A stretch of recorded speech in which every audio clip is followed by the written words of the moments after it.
आयोजित इस कार्यक्रम में माननीय प्रधानमंत्री जी का हार्दिक स्वागत करता हूं। मैं माननीय मुख्यमंत्री मध्य प्रदेश शासन से अनुरोध करूंगा कि वे अपना उद्बोधन करें। हम सबके प्रेरणा और श्रद्धा के केंद्र, एक वैभवशाली, गौरवशाली, संपन्न और समृद्ध भारत के निर्माता और लोक कल्याण के लिए अपने पुरुषार्थ का कण-कण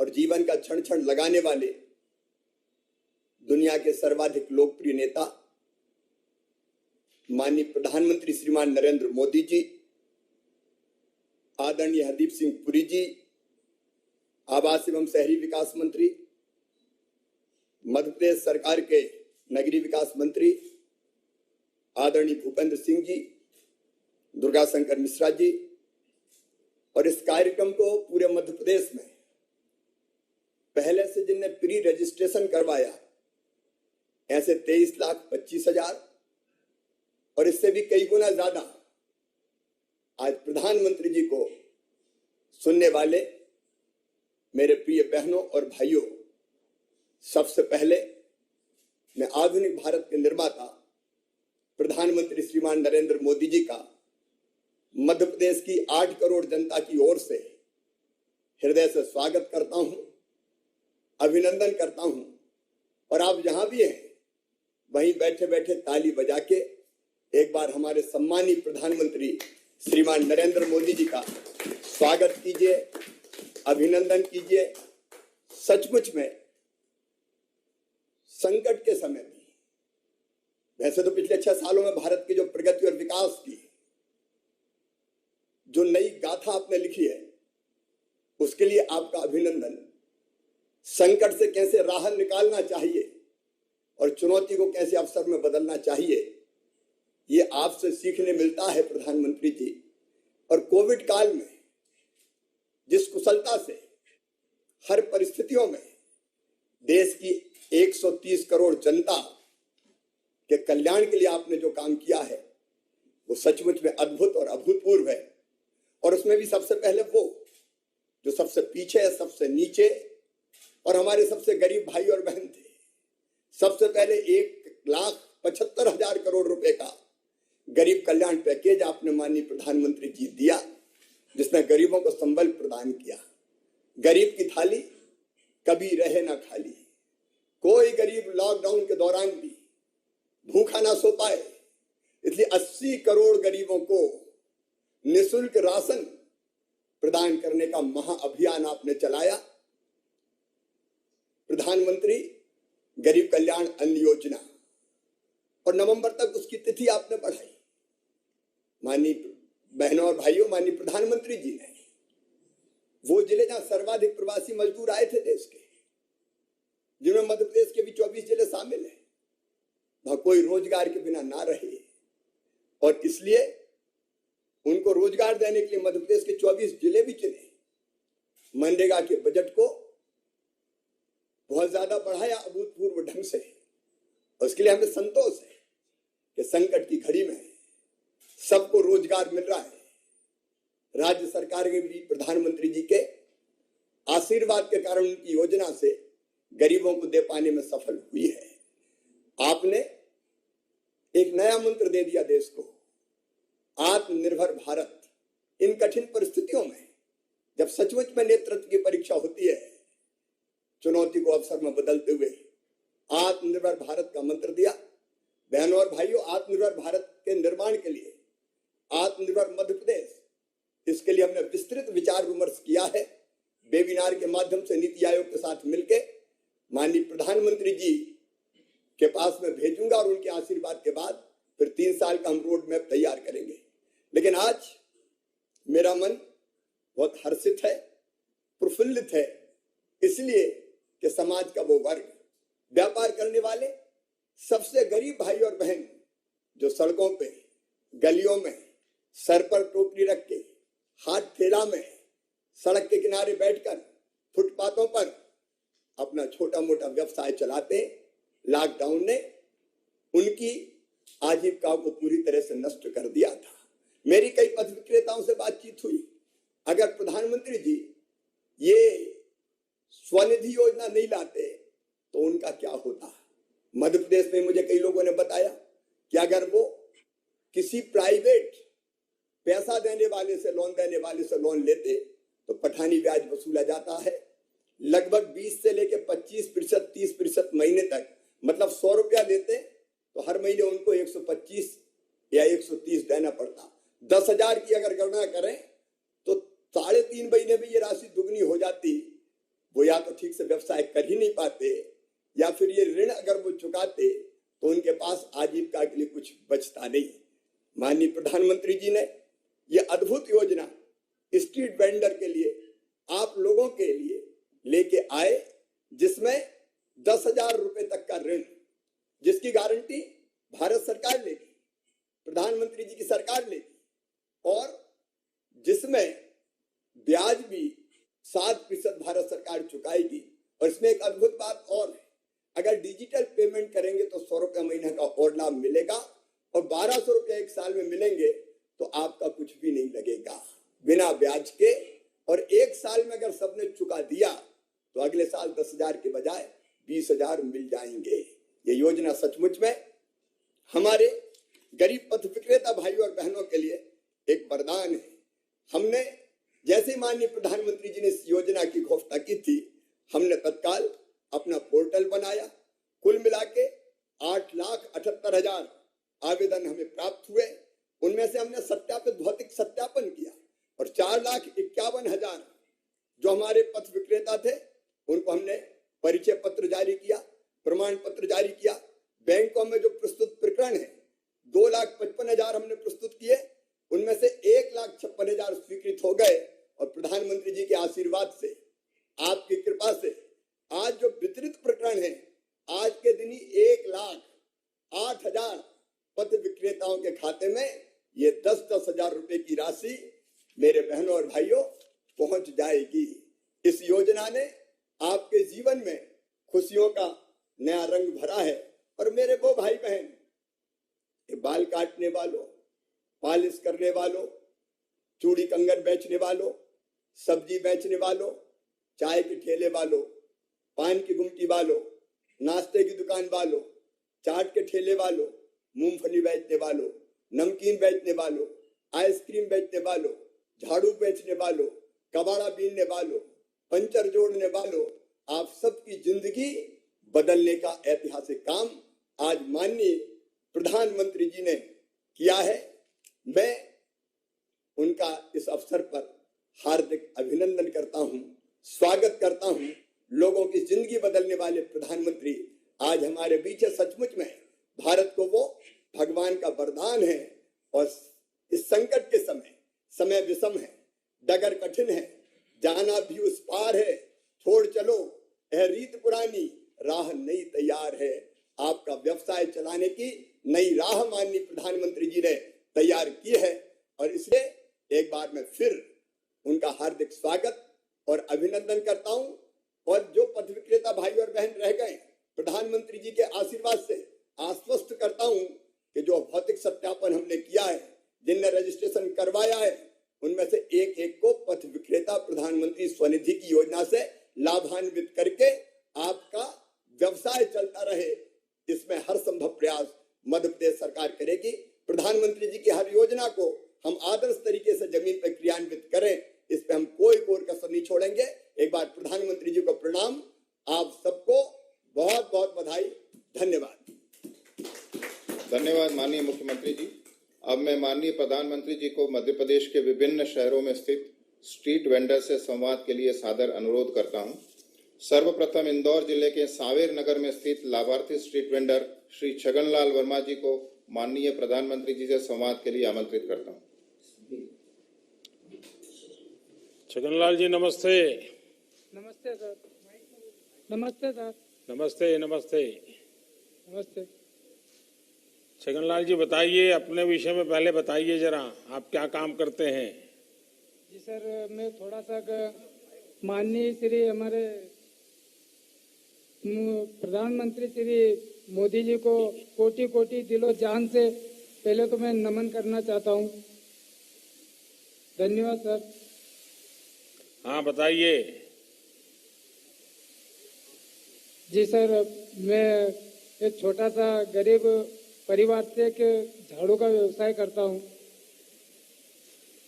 इससे सर आपकी जो स्वनिधि का मुझे लाभ मिला है, उससे जो लॉकडाउन में जो मेरी परेशानी हुई थी और धंधा नहीं चल पा रहा था, उससे मेरा वापस नए सिरे से धंधा चालू हो गया। दिन भर में कितने झाड़ू बना लेते हैं आप?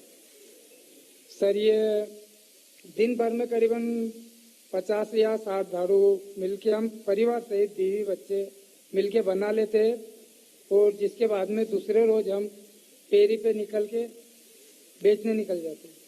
नहीं तो ये परिवार में बच्चों को पढ़ाते नहीं है, झाड़ू बनवा देते हैं? नहीं सर, पढ़ते भी नहीं बच्चे सर, पढ़ते भी है बच्चे। अच्छा। हाँ सर। तो आपकी श्रीमती जी भी माइक लेके बैठी है, उनको कुछ कहना है? जी सर, कहना है, तभी तो आपके दर्शन के व्याकुल है। बताइए बताइए। प्रणाम सर। मेरा प्रणाम सर, श्री मोदी जी को नमस्कार। दिलो जान से प्रणाम करती हूँ। नमस्कार। हाँ, बताइए। यही झाड़ू का काम करते हैं सर, हम यहाँ भी मिलके बना लेते हैं झाड़ू। तो आप एक ही प्रकार के झाड़ू बनाते हैं कि अलग अलग प्रकार के बनाते हैं? आप खजूर के उस पत्तों में से बनाते हैं? हाँ सर, खजूर की पत्ते की झाड़ू बनाते हैं। तो कहाँ से मिलता है पत्ता वगैरह आपको? ये पत्ते हम किसान से खरीद के लाते हैं। हम्म। तो पैसा कैश एडवांस देना पड़ता है कि बाद में देते हैं? सर ये इससे धंधा करने के बाद में हम वहीं पे उजमा के ना उनको किसान को पैसे दे के फिर लाते हैं। एक झाड़ू बनाना है अगर आपको, और आपको ये सामान बाहर से लेना पड़ता है, तो कितना खर्चा आता है? सर अब ये तो झाड़ू तो जैसे बनाने का कार्य है, बाकी ये जैसे खजूर की पत्ती भी खरीदते हैं, और जिसके बाद में इसके अंदर जो पाइपिंग लगती है, ये वाली पाइपिंग सर, ये पाइपिंग भी बाजार से खरीदनी पड़ती है इसके अंदर। जिसके बाद में जो तार लगता है, तार ये लोहे वाला, ये भी खरीदना पड़ता है, और नायलॉन आता है बारीक, ये तो वो भी खरीदना पड़ता है। क्या कभी आपने ये सोचा कि जब किसी को झाड़ू बेचते हो और अगर उसका जो पुरानी झाड़ू का पाइप ठीक हो, तो आप उसको कहोगे अगर पुराना पाइप हमको वापस देते हो तो आपको 4 आना 8 आना रुपया पैसा हम कम लेंगे झाड़ू का, और पुराने पाइप वापस लेकर के फिर उसमें नया झाड़ू बना करके बेचें, तो आपके पैसों की बचत होगी क्या? सर वो ऐसा भी हो सकता है, परंतु जैसे कि वो पाइप झाड़ू के साथ में वो पाइपिंग भी नष्ट हो जाती है, खराब हो जाती है इतनी जल्दी? हाँ सर, वो पाइपिंग खराब हो जाती है ना सर। जैसे किसी ने इस्तेमाल किया, बाहर रख दिया या इसका पैर रख दिया, ये तो खराब हो जाती है। नहीं, पहले से आप कहोगे तो रखेंगे, और पुरानी झाड़ू है वो वापस देंगे आपको, और नई झाड़ू ले लेंगे, तो पुरानी झाड़ू का जो पाइप है वो आपको बहुत कम खर्चे में काम आ जाएगा। ठीक। कभी सोचिए आप। नहीं सर, इस चीज पे ऐसा कोई विचार नहीं किया। कभी सोचा नहीं था? हाँ, ऐसा सोचा नहीं था कि चलो दो कुछ हमको बचत के हिसाब से उनको वातावरण करे। देखिए हमारे देश में तो ये जो रिसाइकलिंग जिसको कहते हैं ना आजकल, वो हमारी सदियां पुरानी बातें हैं। अब देखिए माताएं घर में साड़ी पुरानी हो जाएगी तो उससे गद्दा बना देगी, गद्दा पुराना हो जाएगी तो उसको पोछे के लिए उपयोग करेगी, यानी एक भी चीज खराब नहीं होने देती है। अगर आपने भी अपने व्यवसाय में इन चीजों को जोड़ दिया तो जरूर आप देखिए कि आपकी कमाई भी बढ़ेगी। ठीक सर, यही चाहते हैं। अच्छा, सरकार जो गरीबों के लिए व्यवस्था करती है, घर की, बिजली की, गैस की, क्या आपको भी इसका कोई लाभ मिला है क्या? जी सर, हमें तो इस हर चीज का पर पूरा लाभ मिला सर। कैसा, जरा बताएंगे? जी सर, पहले हमारे शुरू स्टार्टिंग से ऐसे हमारे पास में गैस चूल्हा नहीं था, तो हमारी जब वाइफ, जैसे मकान भी कच्चा था हमारा मिट्टी का, ऊपर बरसात ही पड़ी थी, तो कच्चा मकान था हमारा और चूल्हा भी कच्चा था, और ये लकड़ी पे रोटी बनाती, खाना बनाती। तो मतलब ये चूल्हा फूक फूक के इनकी आंख ऐसी लाल चोट हो जाती, पूरी सूज जाती खाना जब तक बनता है तब तक। और अब तो हमारे प्रधानमंत्री जी की, आपकी जो आशीर्वाद से हमारी पत्नी को उज्ज्वला भविष्य का हमें जो प्रदान किया आपने, उसमें चूल्हा है और एक टंकी प्रदान हुआ। अब हमारी जो वाइफ की ये स्थिति खत्म हो गई, इससे कोई चूल्हे में फूकती थी। आज हम पक्के चूल्हे पे खाना बना के खा रहे हैं। निश्चित आपकी पत्नी को तो फायदा हुआ, लेकिन आपको भी हुआ होगा, गरम गरम नहीं खाना सर, मिलता होगा, नहीं सर, जल्दी गरम जल्दी खाना खाना नहीं मिलता सर, होगा। हाँ सर, खाकर जल्दी मिलता नहीं है। अगर 3-4 बार चाय पीनी है तो बन जाती होगी। सर, चाय तो आजकल 3-4 बार तो चली रहती है काम धंधे वाले। हैं। चलिए, मेरी आपको बहुत बहुत शुभकामनाएं हैं, लेकिन मुझे ये बताइए कि ये जो योजना है उसमें आपको क्या फायदा हुआ है? प्रधानमंत्री स्वनिधि में क्या फायदा हुआ है आपको? सर, प्रधानमंत्री स्वनिधि में मुझे यह फायदा हुआ कि जो मेरा लॉकडाउन से पहले जब धंधा कुछ चलता था, और जो लॉकडाउन के बाद में सर जो वो मेरा धंधा बिल्कुल नष्ट ही हो गया, मतलब वो, और उसमें मुझे बहुत सारी परेशानी झेलनी पड़ी।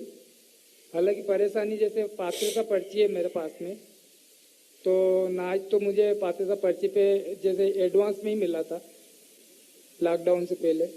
तो नाज वो जिसके बाद में जो खाने पीने राशन की इस चीज़ की व्यवस्था में मुझे बहुत परेशानी देखनी पड़ी। और जो मेरा धंधा था वो भी बिल्कुल बंद हो गया। अब बंद क्या सर, लॉकडाउन में घर से बाहर तो जा नहीं सकते। तो अब ये हमारा धंधा है फेरी से घूमने के बेचने का, ये इसलिए बहुत सारी तकलीफ है। और जो मैंने कुछ थोड़ा बहुत घर खर्चे में लोगों से जैसे कर्ज भी करा था, ये 4 से 5 हजार रुपये जो मैंने कर्ज भी करा था घर राशन में। और ये स्वनिधि योजना से सर मुझे इतना लाभ हुआ, और मतलब इतना फास्ट हुआ ये मेरा काम कि जैसे मेरा जो कर्ज था मैंने वो भी चुका दिया, और बिल्कुल बेरोजगारी हो गया था लॉकडाउन में। तो मैं जो बाकी के जो पैसे बचे थे मेरे पास 4 या 5 हजार रुपये, उससे मैं सर थोड़ा खजूर की पत्ती लाया। खजूर की पत्ती लाके मैंने थोड़े से धंधे से मेरा धंधे का रोटेशन शुरू कर दिया।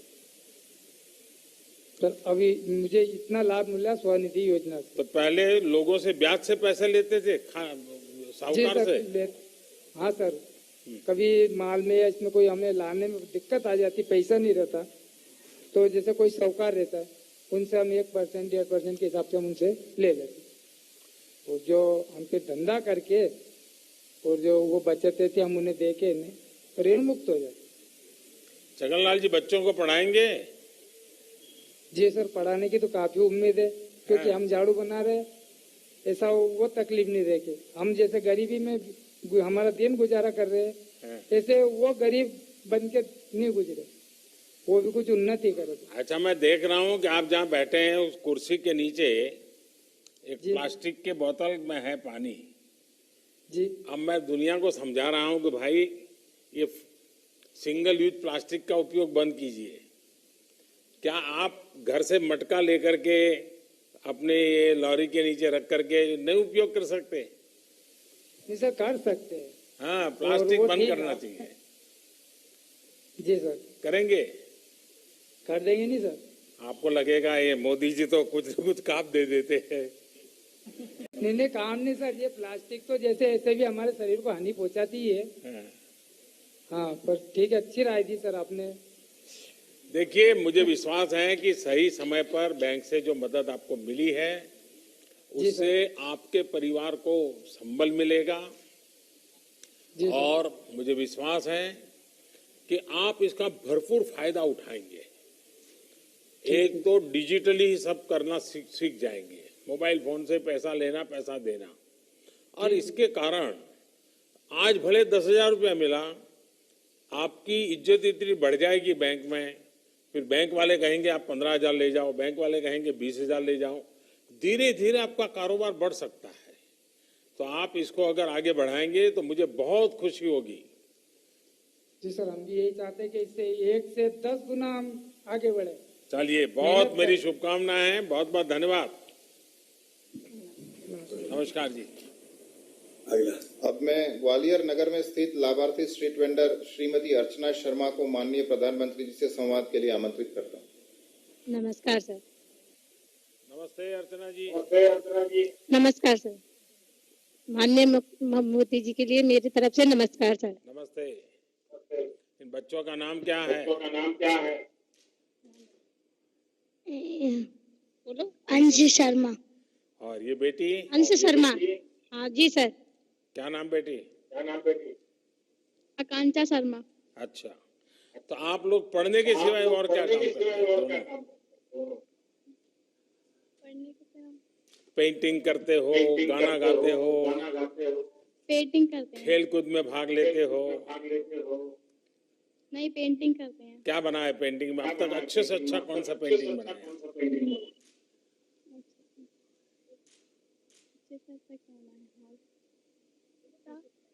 भैया का चित्र प्रेम बनाती बनाई। होगी। फ्रेम बनाई थी मैंने। अच्छा, अर्चना जी, आपके जी ना पतिदेव क्या करते हैं? जी सर, वो पहले ठेला चलाते थे, सब्जी का ही ठेला लगाते थे सर। पर अभी मतलब थोड़ी तबीयत खराब, स्वास्थ्य सही होने के ना कारण है ना, वो घर में ही रहते हैं सर अभी। तो सारा कारोबार आपने संभाल लिया? जी जी जी तो सर। घर भी संभालती हो और टिक्की सेंटर भी संभालती हो? जी। तो टिक्की सेंटर खाने के लिए लोग आते हैं, उसका समय क्या होता है? ज्यादा भीड़ कब होती है? आवाज नहीं आ रही है।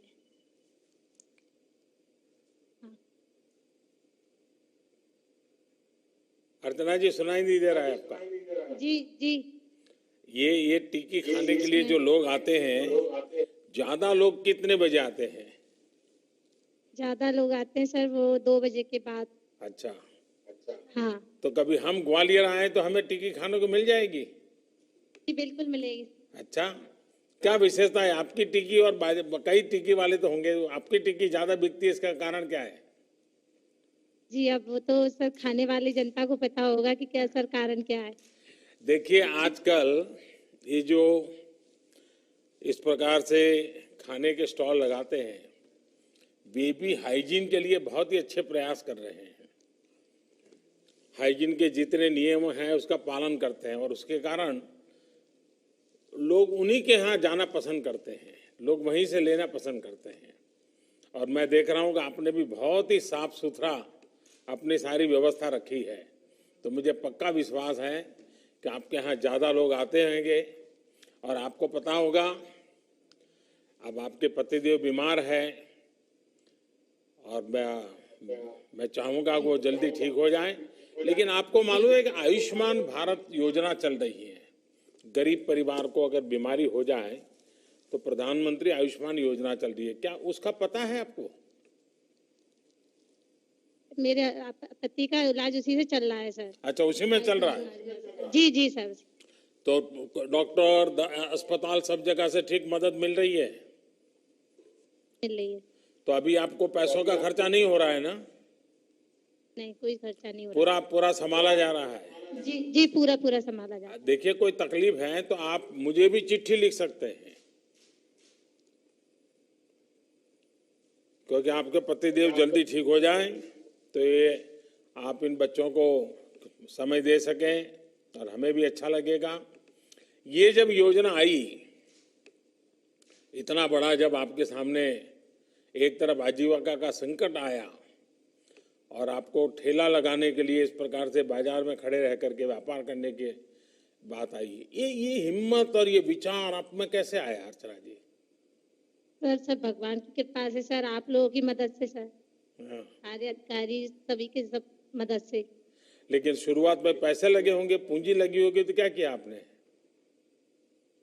पूंजी तो सर जो आपके 10,000 रुपये का लोन आया था सर, उससे मैंने सर दोबारा चालू किया। पहले मेरा लॉकडाउन में सर धंधा बंद हो चुका था, फिर मैंने ये आपके जो 10,000 का लोन मुझे बैंक से मिला, उसके बाद मैंने दोबारा चालू कर लिया इसे। तो ये पैसा लेने में कोई दिक्कत आई क्या बैंक से आपको? दिक्कत नहीं आई। आपको पता कैसे चला ये पीएम स्वनिधि योजना आई है और पैसे मिलते हैं, ये कैसे पता चला आपको? पास के लोगों से सर, ठेले वालों से पता चला था अच्छा। कोई ऐसा फॉर्म भरा जा रहा है 10,000 का लोन का। सर वो भी मैंने नगर निगम जाकर सर कागज लगाए, वहां से मुझे बताया कि आपका फॉर्म मतलब पास हो चुका है लोन। सेंट्रल बैंक वालों ने सर मुझे ये पैसा दिया। तो आपको कोई भाग दौड़ कोई परेशानी नहीं हुई? परेशानी नहीं हुई। तो पैसे मिल गए? जी मिल गए। तो इन पैसों के कारण अब आप अपना काम अच्छे ढंग से कर पा रही हो। देखिए अर्चना जी, आपने बड़ी बहादुरी के साथ ये मुश्किल समय में अपने परिवार को भी संभाला है। आप जैसी बहनें बेटियां पूरे समाज को प्रेरित करती हैं, प्रोत्साहित करती हैं। मेरी प्रार्थना है कि आपके पति का स्वास्थ्य जल्द ठीक हो जाए और आपके दोनों बच्चे बहुत पढ़ लिख करके आगे बढ़े। उनके अंदर जो कौशल है, शक्ति है, सरकार की कई योजनाएं होती हैं, इन बच्चे उसका फायदा उठाएं और बहुत आगे बढ़े। मेरी तरफ से आपको बहुत शुभकामनाएं। सर 2 मिनट आपसे मेरे पति बात करना चाहेंगे। दीजिए दीजिए दीजिए। वो आए हैं वहां? बुलाने जल्दी। कैसे आएंगे वो? जी आ जाएंगे सर, वो आ गए थे तो जी आ गए। क्या शुभ नाम है उनका? जी सर, मेरा नाम राजेंद्र शर्मा है। आपको मेरा बारंबार नमस्कार। तो अभी तबीयत ठीक है राजेंद्र जी?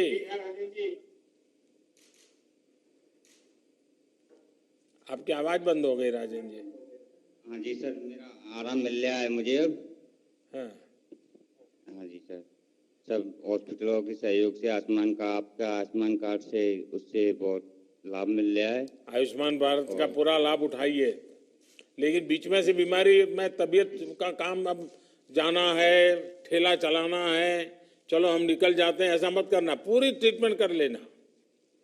सर देखिए अर्चना जी, आप भाग्यवान हैं, आपको ऐसी पत्नी मिली है, ऐसे सुंदर बच्चे मिले हैं, तो बहुत जल्दी ठीक हो जाओगे आप। बिल्कुल साहब। चलिए, मेरी आपको बहुत शुभकामनाएं भैया। हाँ जी। अच्छा, अब मैं रायसेन जिले के सांची नगर में श्री डालचंद कुशवाहा जी को माननीय प्रधानमंत्री जी से संवाद के लिए आमंत्रित करता हूँ। माननीय जी प्रधानमंत्री को डालचंद का नमस्कार सर। नमस्ते भैया जी। डालचंद जी बताइए। जी सर। ये पास काफी सब्जी का ढेर लगा हुआ है, बहुत बढ़िया ढंग से आपने सजावट की है और कोई फोटो भी लगाई है, जी सर। तो बताइए जरा, क्या करते हैं आप, कैसे करते हैं सर? सर मैं सब्जी का ठेला लगाता हूँ, मंडी से खरीद के लाता हूँ सर कुछ, और अपने किराए से जमीन लेके उसमें सब्जी उगा के बेचता हूँ सर ठेला पे, और कहीं फेरी लगा लेता हूँ सर, घर पे रोड पर रख के बेचता हूँ सर मैं। अच्छा, जमीनी किराए पर ले ली आपने? जी सर। अच्छा जी। तो कितनी जितनी सब्जी पैदा होती सारी की सारी आप बेचते हैं कि और लोग भी हैं जो आपके यहाँ से ले जाते हैं और बेचते हैं? नहीं सर, मेरे पास उतनी जगह है, मेरी सब्जी जो बिक जाती है, जो मैं सब्जी लगाता हूँ वो मैं बेच लेता हूँ, इतनी सब्जी हो जाती है सर। अच्छा, जो लोग सब्जी खरीदते हैं उनको ये मालूम है कि ये सब्जी आपके ही खेत से आप लेके आते हैं, ताजा सब्जी लेके आते हैं, और आप केमिकल फर्टिलाइजर उपयोग किए बिना सब्जी पैदा करते हैं, ऐसा कुछ है क्या विशेष आपका? जी सर, मेरा सर रोड पे ही जमीन किराए से ली हुई है मैंने, जैसे कि सब मैं रोड पर ही रख के बेचता हूँ शाम के टाइम, तो सब लोग निकलने वाले जाते हैं तो वो देखते हैं कि ताजा सब्जी है भाई, पेड़ में से निकल रही है, अभी ताजा तो ले लो, और अच्छे दाम में बिक जाती है सर। आप ये केमिकल फर्टिलाइजर उपयोग करते हैं या अपना जैविक खाद उपयोग करते हैं? जैविक खाद सर, मेरे पास एक गाय है भैंस, उसका अभी गोबर जो है खेती में डालते हैं। देखिए भाई, आप तो फिर तो बहुत बड़ा व्यापार कर सकते हैं। आपने बड़ा बोर्ड लगना चाहिए कि मेरा जो ये सब्जी है वो ऑर्गेनिक है, तो आपके शहर के डॉक्टर भी आपके यहाँ लाइन लगा के खड़े हो जाएंगे खरीदने के लिए। जी सर। वो तो लोगों को मालूम है आप ये ऑर्गेनिक सब्जी बेचते हैं? जी हाँ सर, बिल्कुल। देखिए, ये तो बहुत बड़ा काम किया है आपने बड़ा रिवॉल्यूशन किया है। जी, भोपाल से जो सरकारी लोग कर्मचारी लोग अपने विदिशा सांची में काम करने के लिए लॉकडाउन के टाइम बाइक या मोटरसाइकिल से आते थे, तो उस टाइम पे वो भी भोपाल के लेके जाते थे, क्योंकि उनको भोपाल में जो है ऐसी सब्जी नहीं मिलती है, तो इसकी सर अच्छा पैसा भी मेरे को मिल जाता था और जल्दी जो है सब्जी मेरी बिक जाती थी। कोई लोग तो बैंक वाले या कोई भी मैनेजर साहब मेरे को फोन लगा के बोलते थे, भैया कितनी सब्जी, 10 किलो भिंडी या 2 किलो लौकी, 4 किलो टमाटर आप पैक करके रखना, मैं आते समय पे ले जाऊंगा। तो पैसे जो है अपन को मिल जाता था सर। तो ये बैंक वाले आपके यहाँ से सब्जी ले जाते थे, जी पैसे देकर के ले जाते थे, लेकिन उनको कभी मन नहीं किया कि आप इतना अच्छा काम कर रहे हैं तो आपको बैंक से लोन दे दें? सर वो जल्दी में रहते थे तो उतना ही टाइम मिल पाता था सर बात करने के लिए, तो सर मौका नहीं मिला सर। अब कोरोना के कारण जो लॉकडाउन हुआ, जी उससे सब्जी पर भी कुछ न कुछ तो असर पड़ा होगा, माल बेचने में भी।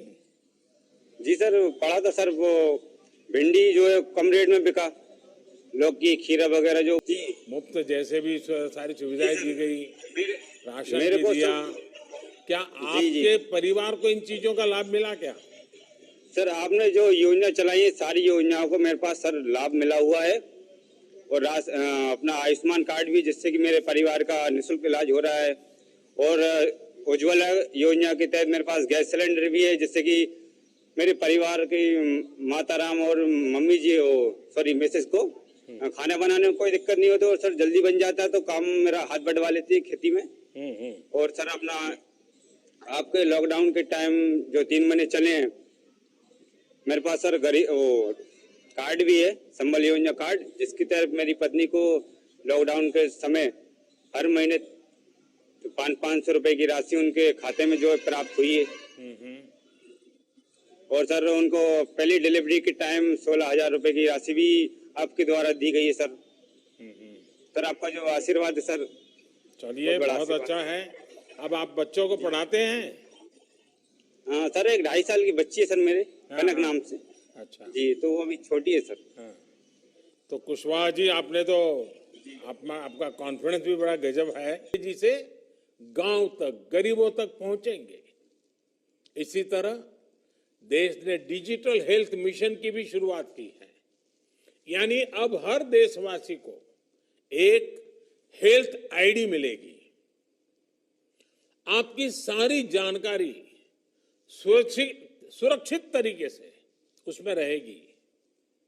इस आईडी की मदद से आप डॉक्टरों से अपॉइंटमेंट भी ऑनलाइन ले सकेंगे और हेल्थ चेकअप और रिपोर्ट्स भी ऑनलाइन ही दिखा पाएंगे।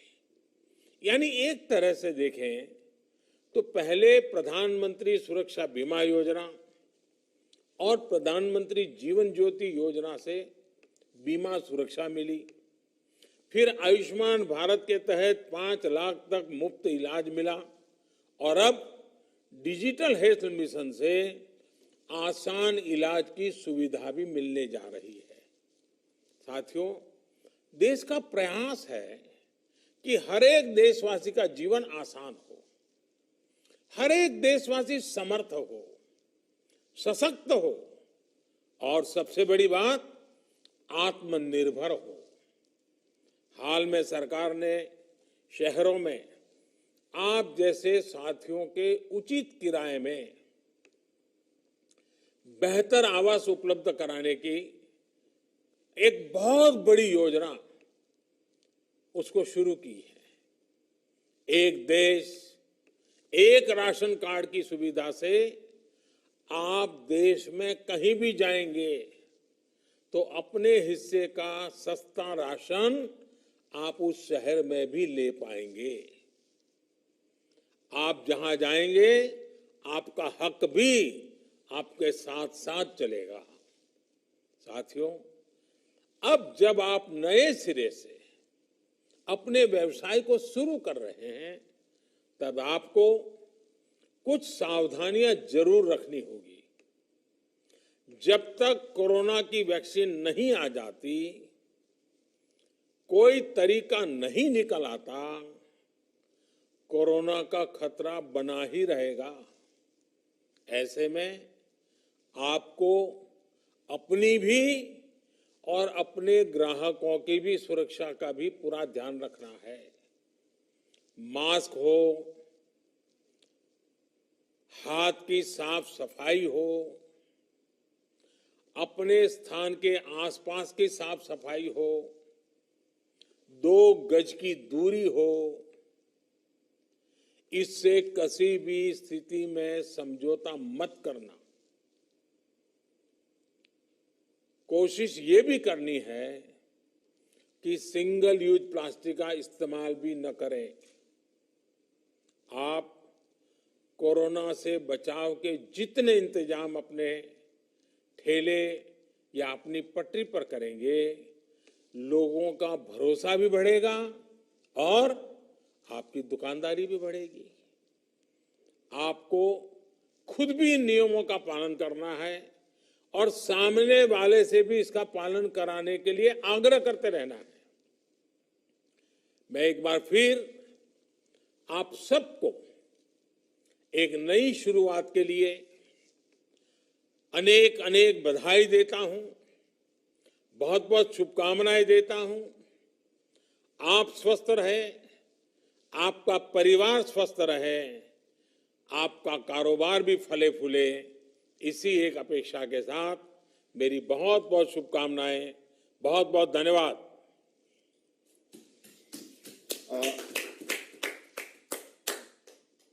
मध्य प्रदेश के लाभार्थी स्ट्रीट वेंडर से संवाद के लिए अमूल्य समय देने के लिए एवं मार्गदर्शन देने के लिए मध्य प्रदेश शासन की ओर से माननीय प्रधानमंत्री जी का हार्दिक